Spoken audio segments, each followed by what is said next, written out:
Bumagsak ng malala ang ratings si Donald Trump dahil sa digmaan laban sa Iran at biglang lumitaw ang balita na mag-aalis na pala ng mga tropang Amerikano ang Estados Unidos mula sa mga bansa sa gitnang silangan. Kaya naman nagmadali ang mga Saudi na pumirma ng kasunduang militar kasama ang Pakistan at Turkey. Ayon sa survey ng Reuters Ipsos, bumagsak sa pinakamababang antas ang approval rating ni Donald Trump sa buong panahon ng kanyang ikalawang termino bilang Pangulo. Sa ngayon, 33% lang ng mga Amerikano ang nasisiyahan sa kanyang trabaho habang 64% naman ang hindi nasisiyahan. Kasabay nito, karamihan sa mga tinanong ay nangangamba na ang digmaan laban sa Iran ay tatagal ng napakatagal.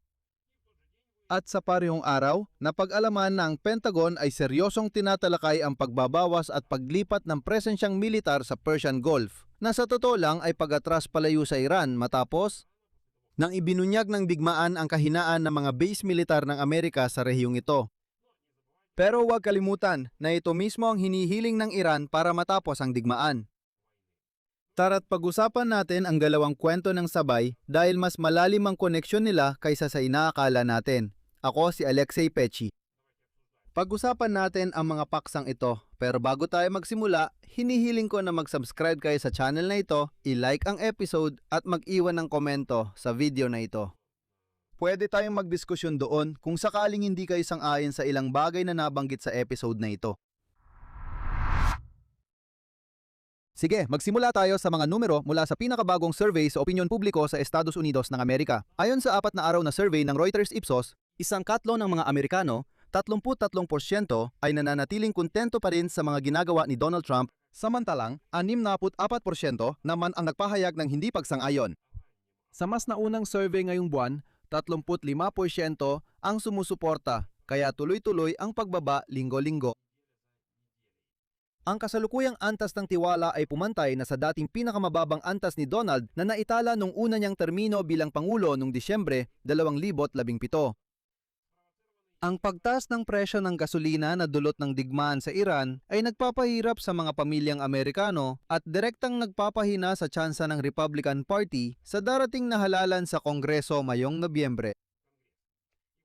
At dito, nagkaroon ng napakalaking problema ang mga Republican sa kabuuan. Dahil si Donald ay umabot na sa puntong sa kauna-unahang pagkakataon sa loob ng mga dekada ayon sa isa pang survey ng parehong Reuters Ipsos noong unang bahagi ng Agosto, iniisip ng mga Amerikano na mas may kakayahan ang mga Demokratiko sa pamamahala ng ekonomiya kaysa sa mga Republican. Bagaman sa nakaraang 10 taon ay kabaligtaran ito dahil ang mga Demokratiko ay mas may pagkiling sa sosyal na mga pulisiya samantalang ang mga Republican ay purong kapitalista. At inisip ng mga Amerikano na mas mabuting ang mga Republican ang humawak ng ekonomiya. Pero ngayon, sa unang pagkakataon sa loob ng 10 taon, sinasabi ng mga Amerikano na pumalpak na ng husto ang mga Republican, kaya mas mabuting ang mga Demokratiko naman. Pero ang mahalaga dito, unti-unting bumababa ang ratings ni Trump. At ngayon, susubaybayan natin ang takbo ng pagbabago. Noong Hulyo 17, ayon sa survey ng CNBC, nakakuha si Trump ng 40% na pagsang-ayon laban sa 59% na hindi pagsang-ayon. At ito na ang pinakamababang resulta niya pagdating sa ekonomiya sa buong kanyang karerang pampulitika. Ibig sabihin, pagdating sa ekonomiya, 40 ang sumang-ayon, 50 ang hindi sumang-ayon. Noong ika-23 ng Hulyo, ipinakita ng survey ng Emerson College na 30 laban sa 57%. At nagkaroon ng 11 puntos na kalamangan ang mga Demokratiko sa pinagsamang rating ng pagboto sa Kongreso. Noong ika-30 ng Hulyo, 2 survey agad ang nagtala ng record na pinakamababang bilang. Particular, ipinakita ng tracker ng analyst na si Nate Silver ang netong pag-aproba na halos minus 21%. Ito ay record para sa ikalawang termino. Kasabay nito, ang survey ng AP-Norg ay nagbigay kay Trump ng 33% lamang. Noong ika-7 hanggang ika-10 ng Agosto, ipinakita ng survey ng Financial Times ang 35 laban sa 55%. At ang mga Demokratiko ay may lamang na 6 na puntos habang may 20 na hindi pa sigurado. Sa 42 na botante, sinabi ng mga Demokratiko na boboto sila laban kay Trump at 22 lang ang para sa kanya. Noong Agosto 13, isang hiwalay na survey ang nagtala ng 8 puntos na lamang ng mga Demokratiko sa pinagsamang rating, habang nananatili sa 33 ang approval rating ng trabaho ni Trump. At ngayon, Ngayong ikalabinsyam ng Agosto, ang 33 na approval kay Trump ay naging parang bagong konstante. Mga datos. At sa totoo lang, pati na rin ang reaksyon mismo ni Donald Trump sa lahat ng estadistikang ito. Noong Hunyo, nagsulat siya sa sarili niyang social network na True Social gamit ang malalaking titik, malalaki talaga, na ang tunay niyang suporta mula sa publiko ay umabot na raw sa makasaysayang pinakamataas, hindi pinakamababa. At noong simula ng Agosto, inulit niya ang kanyang sinabi at ito ang sipe. Ang aking tunay na ratings, hindi yung gawa-gawa ng sinungaling na media, ay pinakamaganda sa lahat ng panahon. Ibig sabihin, hayagan niyang itinatangi mismo ang trend na kinikilala ng ilang magkakahiwalay at independenteng mga ahensya ng sosyolohiya. Ngayon, narito ang ikalawang bahagi ng paksang ito na sa totoo lang, maaaring magpabagsak pa, lalo sa ratings ni Trump. Ayon sa Washington Post, pinag-iisipan ng Estados Unidos na baguhin ng malaki ang kanilang presensya militar sa Persian Gulf matapos masira ang ilang pasilidad noong digmaan laban sa Iran. Sa Pentagon at Central Command ng Hukbong Sandatahan ng Estados Unidos, pinag-aaralan nila ang ilang opsyon para sa karagdagang paglalagay ng puwersang militar sa reyon. Partikular na pinag-uusapan ang opsyon na huwag nang ayusin ang ilang nasirang base. Ang mga base sa dati nilang anyo bago nagsimula ang labanan noong katapusan ng Pebrero. Hindi pa ito opisyal na utos mula kay Ministro ng Depensa na si Pete Hegseth, pero inaamin ng mga opisyal ng Pentagon na oo, may ilang issue na kailangang pagdesisyunan. At sa ilang lugar, isasara ang mga base militar, ang iba ay babaguhin, at ang ilan sa mga tropa ay tuluyang aalisin mula sa rehiyon.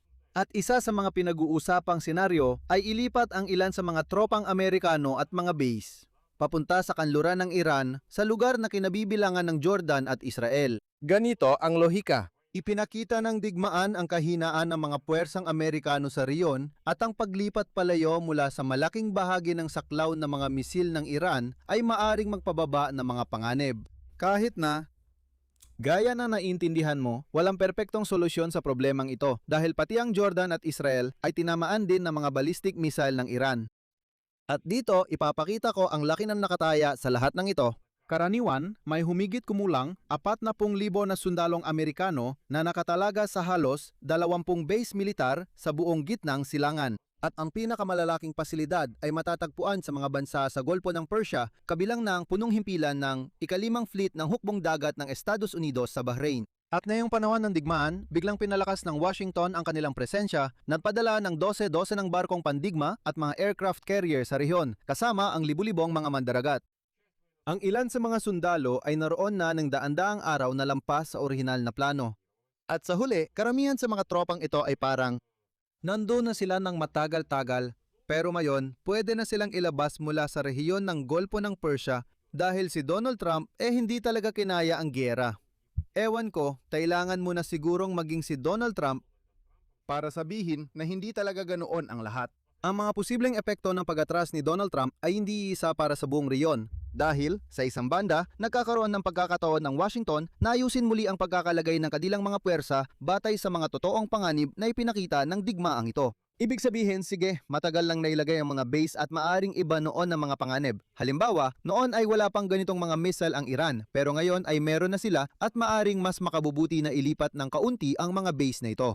Pero sa kabilang banda, malamang na ituring mismo ng Iran ang ganitong hakbang bilang isang malaking tagumpay. Matagal nang hinihiling ng Tehran na paalisin ang mga tropang Amerikano mula sa riyon at ngayon bigla na lang ginagawa ito ng mga Amerikano. Ang pagbabawas o paglilipat ng mga base ay maaari ring magdulot ng mas malaking panganib sa mga bansa sa Golpo ng Persia na tumatanggap ng mga pasilidad ng Amerika. Ibig sabihin, ang pag-atras ng Estados Unidos ay maaaring mag-iwan sa mga kaalyado na harapin mag-isa ang posibleng mga bagong pag-atake mula sa Iran. Ang isung ito ay nagpapalala na ng mga panloob na diskusyon sa administrasyon ni Trump. Mayroong labanan para sa impluwensya sa Pangulo doon, sa pagitan ng mga taga-suporta ng mas mahigpit na pulisya at ng isolasyonistang paksyon na nagsasabing, alisin na lang natin ang lahat ng ating mga base sa buong mundo, magkulong tayo sa Amerika at make America great again. Amerika muna at iba pa.